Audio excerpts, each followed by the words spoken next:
The world for Caleb Vance is a map made of sound. It is the dry scuff of a boot on the saloon's dusty floorboards, the low murmur of a card game in the corner, the sharp clink of a whiskey glass set down too hard on the warped wood of the bar. He sits alone at a small, round table in the deepest shadows of the room, a ghost in broad daylight. His hat is pulled low, not to hide his face, but to focus his hearing, to funnel the world into his ears. The scars that cross his eyes are old and silvered, a permanent testament to the day the light was stolen from him. In Redemption Gulch, he is a curiosity, a relic. The man who was once the fastest draw in the territory, now just a blind man nursing a single drink for over an hour. Then a new sound cuts through the thick, stale air. It is not the boisterous laugh of a cowboy or the weary sigh of the bartender. It is a voice, a woman's voice, singing. It comes from outside, somewhere behind the building, faint but impossibly clear. It is not a saloon tune, bawdy and loud. This is something else, a melody that feels like cool water and clean linen. It's a silver thread pulled through a canvas of grime and noise, and it snags on something deep inside Caleb's chest, something he thought had turned to stone years ago. The world of clinks and scuffs and murmurs fades away, and for a moment, there is only the song. It stops his world cold. There's more to this character than meets the eye. Before their true worth or secret comes to light, tell us, have you ever misjudged someone only to be surprised? And if you love a story of hidden depths, hit like and subscribe. He doesn't realize he's moving until his hand is on the smooth, worn wood of his cane, propped against his chair. He rises, a slow, deliberate motion that draws a few curious glances. He navigates the room by memory and the subtle shifts in air currents, his cane tapping a soft, rhythmic beat against the floor. He pushes through the batwing doors, the sudden glare of the afternoon sun a meaningless warmth on his face. He follows the sound, a beacon in his personal darkness. It leads him down the narrow alley beside the saloon, a path slick with mud and reeking of stale beer. He finds her behind the building, next to a series of large wooden tubs filled with steaming water and suds. Her back is to him, her arms plunged deep into the soapy water as she scrubs a heavy canvas sheet against a washboard. The song comes from her, a low, private hum of a tune that speaks of green hills and places far from this dusty, sun-baked hell. He can hear the weariness in the slight stoop of her shoulders, the poverty in the threadbare fabric of her dress. A few off-duty ranch hands are leaning against the opposite wall, watching her, their comments low and crude. Caleb feels a coil of anger tighten in his gut, a protective instinct he thought had been burned out of him along with his sight. The saloon's back door creaks open and a mountain of a man named Silas, the owner, steps out. He is wiping his greasy hands on a stained apron. "That's enough of that caterwauling, girl," he growls, his voice a gravelly rumble. "If you've got breath to sing, you've got breath to scrub faster." He gives her a hard shove, and she stumbles against the tub, hot water sloshing over the side and onto her worn boots. Or better yet, get inside and sing for the customers. A pretty voice is worth more than clean sheets. Caleb's hand clenches on the head of his cane until his knuckles are white. He steps from the deeper shadows of the alley into the harsh light. His voice, when it comes, is the sound of rocks grinding together, rough from disuse. "Leave her be." The ranch hands fall silent. Silas squints, his piggish eyes focusing on the tall, scarred man. He scoffs. "Well, look what we have here. The blind phantom. You lost, Vance. Or did you just come to listen to the help?" Caleb didn't move, his head tilted slightly as if listening to something far away. "I said, leave her be," and with those 3 words, his silent, colorless world was about to be shattered by song, terror, and the echo of gunfire. His life before the darkness had been one of wide-open spaces and the glint of sun on a revolver's steel.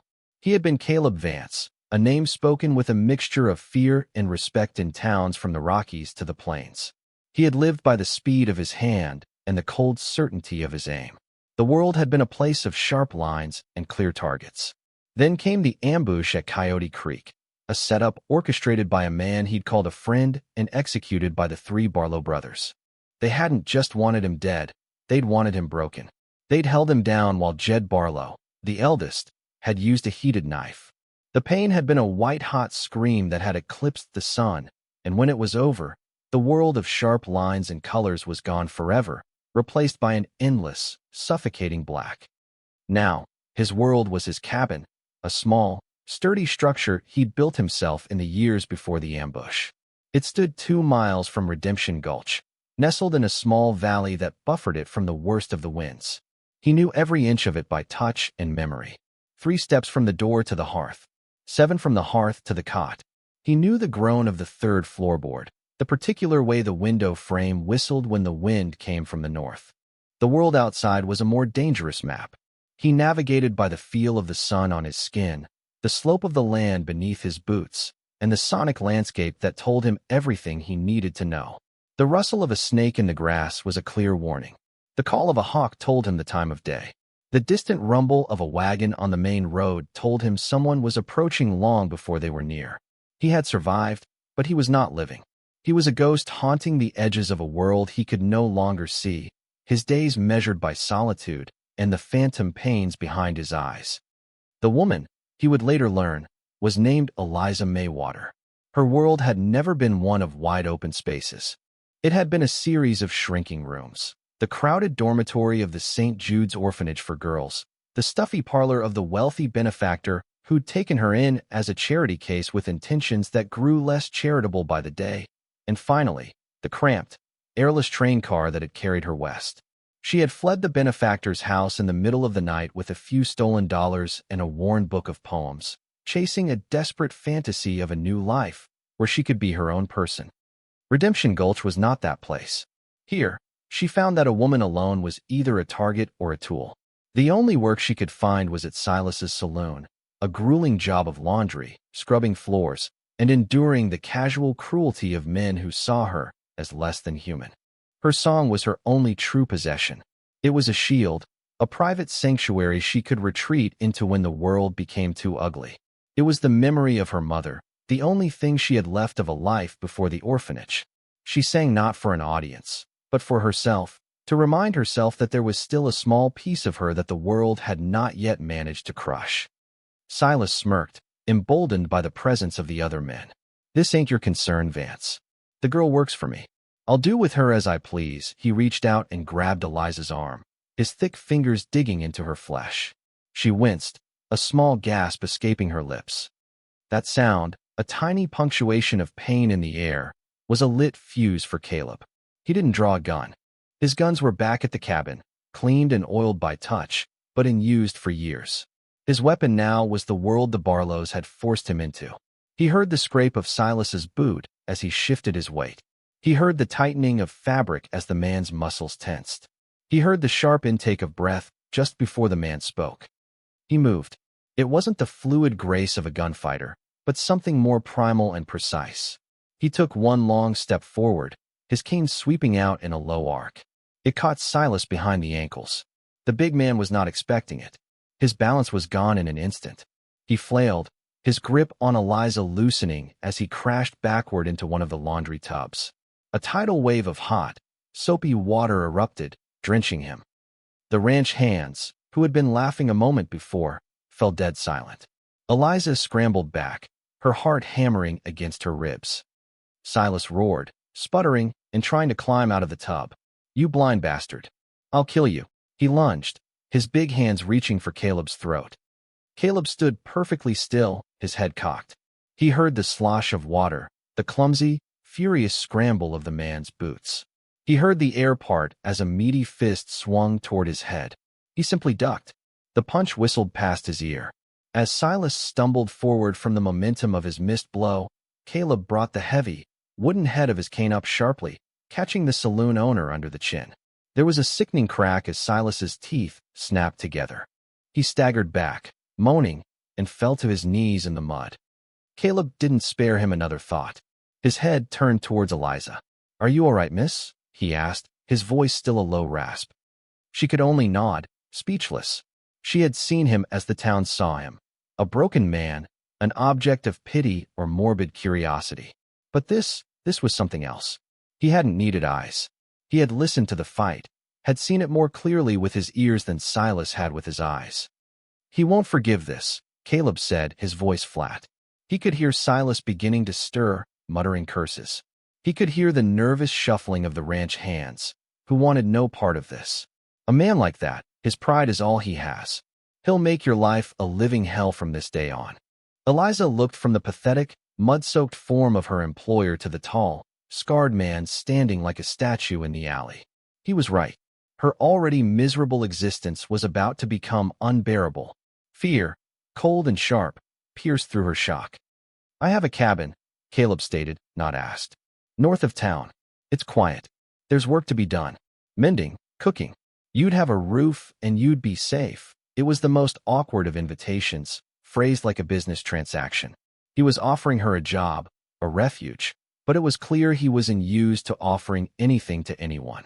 He was offering her an escape from the fire, but into what? The home of a blind gunslinger with a dark past. She looked at his face. The scars were stark in the afternoon light, but his expression was unreadable, impassive. Yet, he had defended her. He had stood up for her when no one else would have dared. In Redemption Gulch, that was a currency more valuable than gold. "Yes," she whispered, her voice barely audible. "All right, get your things," he said simply. He turned and walked back toward the main street, his cane tapping its steady rhythm, leaving her standing in the alley with her stunned tormentor and the silent, watching men. He didn't need to see her to know she would follow. He had heard the desperation in her voice, and now, underneath it, a flicker of something new. Hope. And that was a sound he hadn't heard in a very long time. The walk to his cabin was a silent one, punctuated only by the tap of his cane and the crunch of their boots on the dry earth.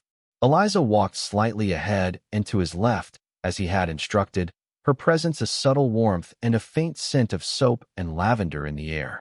She found herself watching him, studying the way he held his head, tilted as if weighing every sound on an invisible scale. He moved with a confidence that belied his condition, his feet seeming to know the dips and rises of the trail by heart. The cabin, when they reached it, was exactly as he'd described it, small, quiet, and isolated. It was built of dark, sturdy logs, with a stone chimney and a small porch. It looked solid, defensible. Inside, it was Spartan and impeccably neat. A cot was pressed against one wall, a rough-hewn table and 2 chairs stood in the center, and a stone fireplace dominated the far wall. Every object had its place, a necessity for a man who navigated by touch. It was the home of a man who tolerated no clutter, no surprises. The first few days passed in a stilted, awkward silence. Eliza felt like an intruder in his meticulously ordered world. She swept the floor, fetched water from the well, and cooked simple meals of beans and salted pork from his stores. She tried to be as quiet as possible, conscious that every sound she made, the scrape of a pot, the rustle of her skirt, was an intrusion into his private soundscape. Caleb, for his part, kept to his routines. He spent hours on the porch, mending harnesses and tack with nimble, knowing fingers. He chopped firewood with a terrifying precision, measuring the distance to the block with his foot, his axe swinging in a clean, powerful arc every time. He was a self-contained unit, a man who had walled himself off from the world so completely that her presence felt like a fissure in his fortress. The silence began to change on the 3rd evening.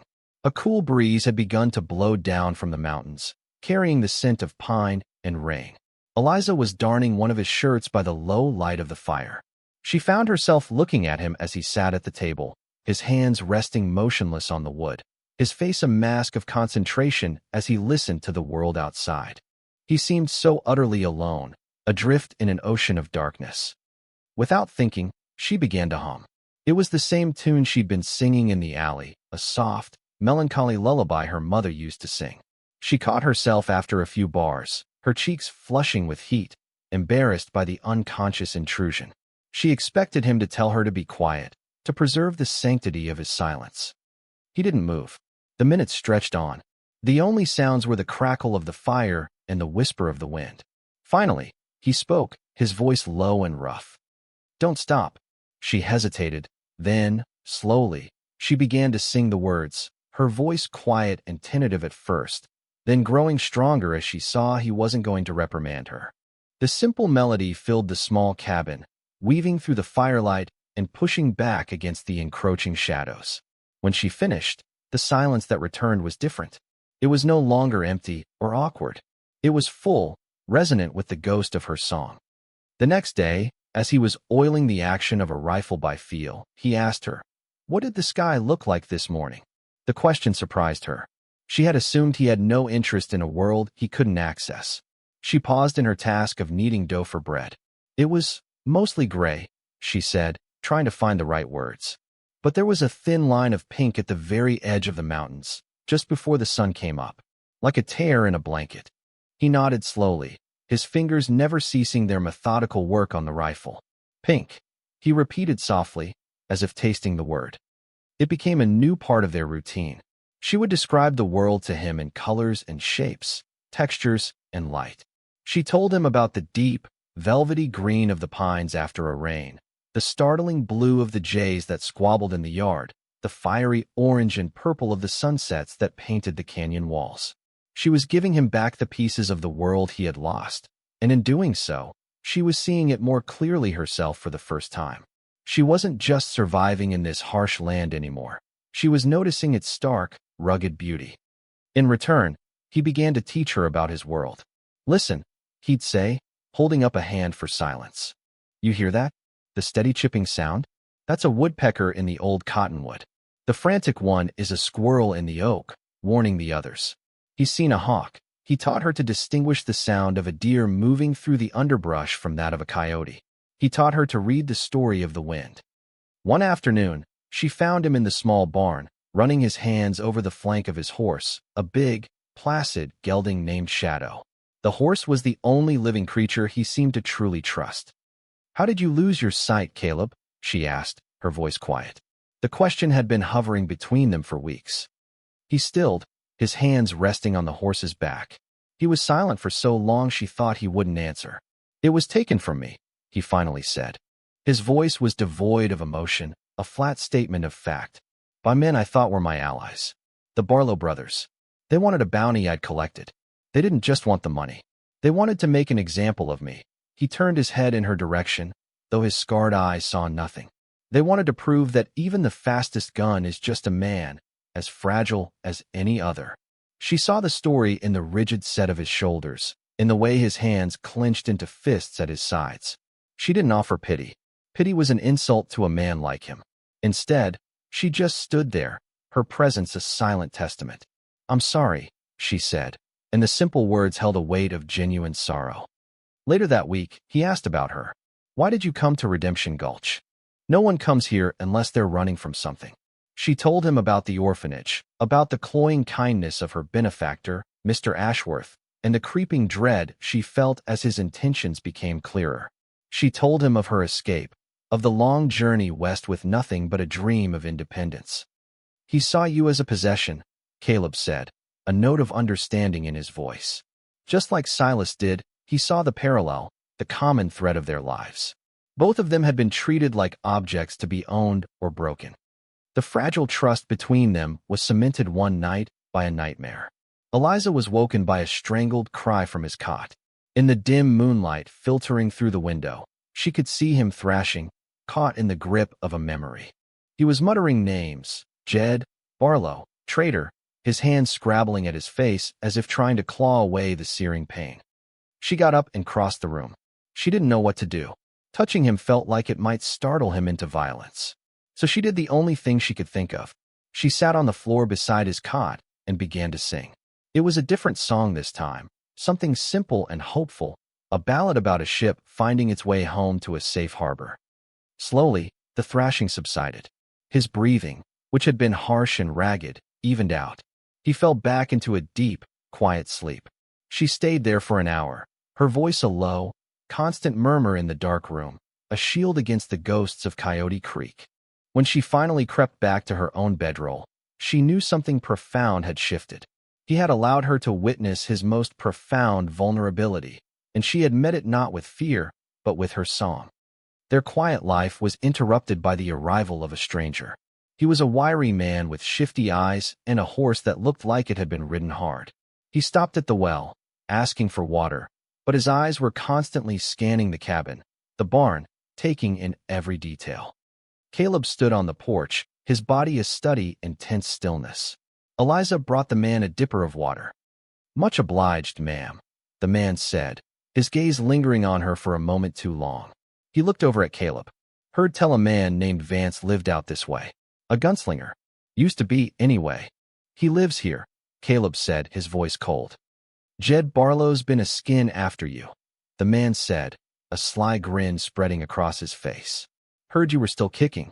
Wonders how a blind man gets by all alone out here." His eyes flicked to Eliza again, and the implication was clear. "You're not alone. Tell Jed Barlow if he wants to find me. He knows where I am," Caleb said. The words were a clear threat, a promise of violence that hung in the still air. The man's grin vanished. He handed the dipper back to Eliza, mounted his horse, and rode off without another word. The peace of the valley was shattered. The stranger had brought the past crashing into their sanctuary. The Barlows knew he was here, and they knew he wasn't alone. "You need to leave, Eliza," Caleb said that evening, his back to her as he stood by the cold hearth. "Take the horse. Ride east. Don't stop until you reach the city. They're coming for me. This is my fight, not yours." "No," she said, her voice firm. She walked over to stand beside him. "You think they'll just let me go? After that man saw me here? They'll see me as a witness. Or worse, a prize to be taken after they're done with you." She looked at his stoic profile, the proud, stubborn set of his jaw. "You taught me to listen, Caleb. I've been listening. You can't face them alone. You need eyes. I will be your eyes." He turned his head toward her, and for the first time, she saw a flicker of something beyond grim determination on his face. It was fear, not for himself, but for her. The thought of them hurting her was a torment worse than anything they had done to him. "They are animals, Eliza. You don't know what they're capable of. And you are not the same man they ambushed at Coyote Creek," she countered, her voice ringing with a conviction that surprised them both. "You are stronger now. Your world is different, but you command it. We will face them together." His acceptance was not in words, but in a slow, deliberate nod. The decision was made. Their fragile, unspoken partnership was about to be forged into an alliance in the crucible of a life-or-death struggle. The days that followed were filled with a new, grim purpose. Caleb became her tutor in the art of survival. The lessons were stark and practical. "A gun is a tool," he told her, his hands guiding hers as she held the cold, heavy weight of his Colt revolver. "It's loud. It tells your enemy exactly where you are. We'll use it, but only when we have to." He taught her to load it by feel, to count the clicks as she seated each of the 6 cartridges. He made her practice aiming, not at a target she could see, but at a sound. He would toss a small stone against the barn wall. "When you hear the strike, you fire," he commanded. Her first few shots were wild, the recoil jarring her, the explosion deafening. But she persisted, her determination fueled by a cold knot of fear in her stomach. He showed her how to move without making a sound, how to use the shadows and the natural contours of the land for cover. He gave her a small, sharp skinning knife. "This is a quiet tool," he said, his voice low. "If one of them gets inside, gets too close, you don't hesitate." He pressed the handle into her palm, and his fingers brushed against hers. The brief contact was like a jolt of electricity, a stark reminder of the life and death stakes they now shared. While he prepared her, he also prepared the cabin. It was no longer just a home. It became a fortress, a weapon in itself.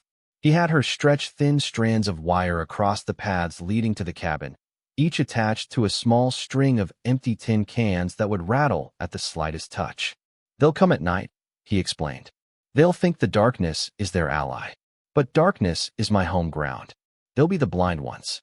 Inside, they rearranged the sparse furniture, creating clear fields of fire from the single window and the door. He placed a heavy wood box where he could use it for cover, and made sure the table was bolted to the floor so it couldn't be easily overturned. He knew the cabin so intimately that he could navigate it in a dead sprint, while any intruder would be clumsy and loud. The waiting was the hardest part. The days were taut with unspoken tension, the nights filled with an almost unbearable silence. Every snap of a twig, every hoot of an owl sent a fresh jolt of adrenaline through Eliza. She found herself describing the world to Caleb with a new urgency, as if memorizing it for him, for them both. She described the patterns of clouds, the way the moonlight silvered the leaves of the aspen trees, the slow, inexorable turning of the constellations in the night sky. It was her way of fighting back against the encroaching darkness, of holding onto the beauty of a world that was about to be violated by violence. One evening, a fierce winter storm blew in, trapping them inside. The wind howled like a banshee, rattling the window frame and driving snow against the log walls. The fire was their only source of light and warmth. They sat huddled near it, wrapped in blankets, the world outside erased by the blizzard. The forced proximity stripped away the last of their pretenses. "I'm afraid, Caleb," she confessed, her voice a near whisper against the roar of the wind. He didn't offer false assurances. "Fear keeps you sharp," he said. He reached out, his hand moving slowly through the space between them until it found her shoulder. His touch was hesitant, but firm. "They took my eyes, Eliza. They left me in a world of nothing. I was content with that. I thought it was all I deserved." His voice grew quieter, more raw than she had ever heard it. "Then I heard you sing. It was the first color I'd had in years. They are not just coming to kill me now. They are coming to take that sound away. I will not let them." In that moment, she understood. He wasn't just protecting her life. He was protecting the light she had unknowingly brought back into his. The fear in her chest didn't vanish, but it was joined by something else, something fierce and powerful, a resolve to protect him, too. She leaned her head against his shoulder, a simple gesture of trust and unity. He did not pull away. They sat like that for a long time, two solitary souls finding warmth in a storm, waiting for a different, more terrible storm to break. The blizzard passed, leaving the world coated in a pristine, silent blanket of white. The beauty of it was mocking. The snow would record every footstep, every track. There would be no hiding for them, and no hiding for the Barlows. 3 days later, they found the message. A single black crow, its neck broken, had been hung by a leather thong from the latch of their front door. It was a crude, ugly symbol of death, a promise of what was to come. "They're close," Caleb said, his face grim. He had identified it by touch, his fingers brushing against the cold feathers and the stiff body. "They're watching, waiting for full dark." The sun began its slow descent, painting the snow-covered mountains in hues of blood orange and bruised purple. Eliza described the sunset to him, her voice steady despite the tremor in her hands. It felt like a final, defiant act of peace before the war. As twilight bled into a deep, starless dark, they took their positions. Eliza crouched by the window, the heavy Colt in her hands. Caleb stood near the center of the room, a rifle in one hand, his head tilted, his entire being focused on the sounds of the night. The fire had been doused. Their only light was the faint, cold glow from the snow outside. The cabin was a pocket of absolute blackness. The silence stretched for what felt like an eternity. Then, a faint sound. The soft, metallic tinkle-tinkle of the tin cans on the eastern wire. "One," Eliza whispered, her voice barely a breath. "East side, by the woodpile." Caleb nodded, raising the rifle, its barrel pointing toward the wall. He didn't need to see the window. He knew its location as well as he knew the scars on his own face. A floorboard on the porch creaked. Then another. "Two on the porch," she breathed, her heart pounding a frantic rhythm against her ribs. Moving toward the door. "Jed and the young one, probably," Caleb murmured. "The third one, Caleb Jr., is the patient one. He'll be the one at the woodpile, trying to flank us." The door exploded inward, splintered by a heavy boot. Two dark silhouettes filled the doorway, stark against the white snow behind them. They paused for a second, their eyes trying to adjust to the impenetrable blackness inside. It was a fatal hesitation. Caleb fired the rifle. The explosion was deafening in the enclosed space, a dragon's roar of flame and sound. One of the silhouettes grunted and fell backward out of the doorway. The other dove to the side, firing his own pistol wildly into the room. A bullet tore through the wall near Eliza's head, showering her with splinters. She flinched but held her position. "He's to your left, against the wall," she hissed. Caleb dropped the rifle, no time to reload, and drew his own revolver. He didn't fire. He stood motionless, listening. From the woodpile, a third gun opened up, sending a shot through the window that shattered the glass and whistled past Caleb's ear. "Stay down," he ordered Eliza. The man inside the cabin, Jed Barlow, scrambled forward, thinking Caleb was an easy target. "I've got you now, you blind freak," he snarled, firing again. The muzzle flash briefly illuminated the room, revealing his position. Caleb fired back instantly, not at the flash, but at the spot where the sound of Jed's voice had come from. A choked cry answered his shot, followed by the heavy thud of a body hitting the floor. 2 down. But the third, the one outside, was the most dangerous. He was circling, using the cabin itself for cover. Eliza could hear his boots crunching in the snow, a slow, predatory sound that was getting closer to the broken window. "He's at the window, Caleb. He's coming in." Just as the man's shape began to climb through the shattered frame, the main lamp on the table, which had been miraculously untouched, was hit by a stray shot. It exploded, showering the room in burning oil. Flames began to lick up the wall and across the floor. The darkness was gone, replaced by a flickering, hellish light that cast dancing, monstrous shadows. For Caleb, the change was catastrophic. His advantage was gone. The roar and crackle of the fire was a wall of sound, deafening him, blinding his senses. The heat was disorienting.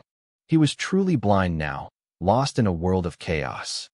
The last Barlow brother, Caleb Jr., landed inside with a roll, his pistol up. He saw Caleb standing disoriented in the center of the growing inferno. He saw Eliza by the far wall, trying to aim her own gun with shaking hands. He grinned, a cruel, triumphant expression in the firelight. He aimed his pistol directly at Caleb's heart. "This is for my brothers," he spat. Eliza saw it happen. There was no time to shout a warning, no time for Caleb to react. He was a perfect target. In that split second, with the fire roaring and death hanging in the air, she did the only thing she could. She sang. It wasn't a lullaby or a ballad. It was one high, clear, piercing note of pure, unadulterated defiance. It sliced through the roar of the flames, a sound so unexpected, so out of place in the middle of the carnage, that it made Caleb Jr. flinch. His head jerked toward the source of the sound, his concentration broken for a fraction of a second. It was all Caleb needed. Though the fire was a confusing roar, her voice was a single, pure signal. A beacon.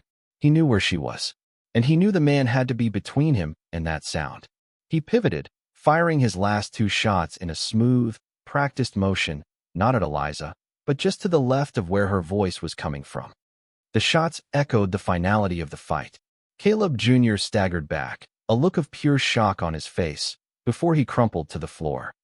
Silence fell, absolute and profound, broken only by the hungry crackle of the flames that were now consuming the cabin. The battle was over. "Eliza?" Caleb's voice was a raw cry, thick with smoke and fear. He couldn't see her through the flames, couldn't hear her over the fire. For one terrifying moment, he was back in the darkness of Coyote Creek, alone and broken. The victory meant nothing if she was gone. The light she had brought him couldn't be extinguished now. "I'm here, Cal." Her voice, choked with smoke but strong and clear, cut through his panic. "I'm here." He moved toward the sound of her voice, stumbling over the bodies of his past, his hands outstretched. The heat was blistering, the smoke a suffocating blanket. He felt her hand grab his, her grip strong and sure. "The back wall," she yelled. "The wood is old. We can break through." Together, they threw their shoulders against the rear wall of the cabin. The fire roared behind them, a hungry beast. The old logs groaned, then splintered, then gave way. They tumbled out into the shocking cold of the snow, gulping in the clean, freezing air as their home, their sanctuary, burned behind them, a brilliant funeral pyre against the night sky. They lay in the snow for a long moment, gasping for breath, their bodies bruised and battered. He reached for her, his hands finding her face, her hair, her shoulders, assuring himself she was real, she was whole. He pulled her into a fierce embrace, holding her as if he could weld them together, as if he could protect her from all the horrors of the world with the sheer force of his will. She clung to him just as tightly, burying her face in his smoke-scented shirt, the terror of the last few minutes finally giving way to shuddering relief. They had survived. Together. The dawn came, cold and clear. The cabin was a smoldering ruin, a black scar on the pristine white snow.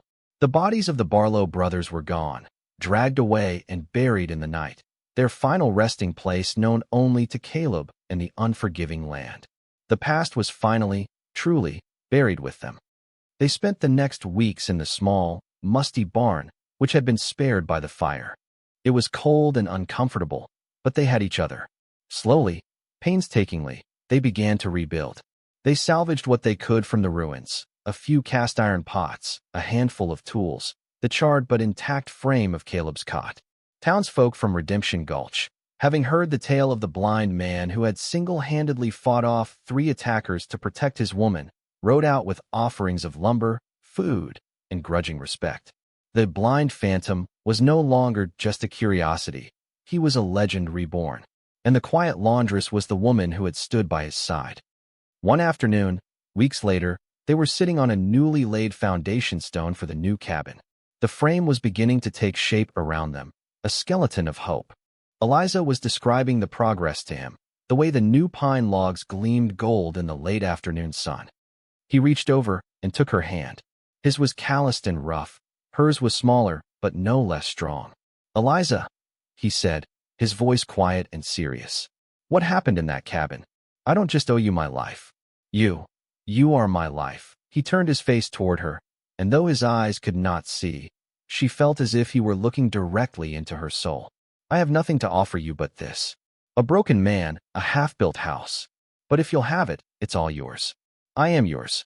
Tears welled in her eyes, not of sorrow, but of a profound, overwhelming joy. She had come west seeking independence, a place to belong. She had found it in the most unexpected way, with the most unlikely of men. She had been his eyes in a gunfight, but he had been the one who had truly seen her, who had heard the strength in her song when she herself had only heard weariness. "There is nothing broken about you, Caleb Vance," she said, her voice thick with emotion. She brought his hand to her cheek. "You are the strongest man I have ever known." He lifted his other hand, his touch now confident and sure, and traced the line of her jaw, his thumb brushing away a tear. He leaned in, guided by an instinct deeper than sight, and kissed her. It was not a kiss of passion, but of homecoming. It was a promise of shared sunrises, of quiet evenings, of a life to be built together from the ashes. The new cabin was finished before the first thaw of spring. It was larger than the old one, with a bigger window to let in the morning light she loved so much. It was a home built not just of wood and stone, but of shared struggle and mutual devotion. One evening, they sat on their new porch, watching the last vestiges of sunlight paint the canyon walls. The air was cool and smelled of damp earth and new beginnings. He was in his usual chair, she was on the steps, her head resting against his knee. "It's beautiful tonight, Cal," she said softly. "The sky is the color of a pale violet, with streaks of rose gold near the horizon. The first star is just coming out, right over the highest peak. It's so bright it looks like a tiny hole punched in the dark, letting the light from heaven spill through." He smiled, a genuine, easy smile that reached the corners of his scarred eyes. "It sounds perfect," he said. He ran his hand through her hair. "Sing for me, Eliza." She looked up at his face, at the man who had turned his dark world into her safe harbor, and she began to sing. Her voice, clear and true, rose into the twilight, a melody of resilience, of hope, of a love that had been forged in darkness and fire. It was no longer just a sound in his world. It was the light, the color, the very heart of it. He closed his unseeing eyes, but his world had never been brighter. He didn't need to see the sunset. He could hear it in her voice. He was home. Thanks for watching. If you believe in compassion, overcoming prejudice, and finding love in unexpected places, give this story a like and subscribe for more. This story showed love and heroism where least expected. What was your favorite moment of connection between them? Tell us in the comments.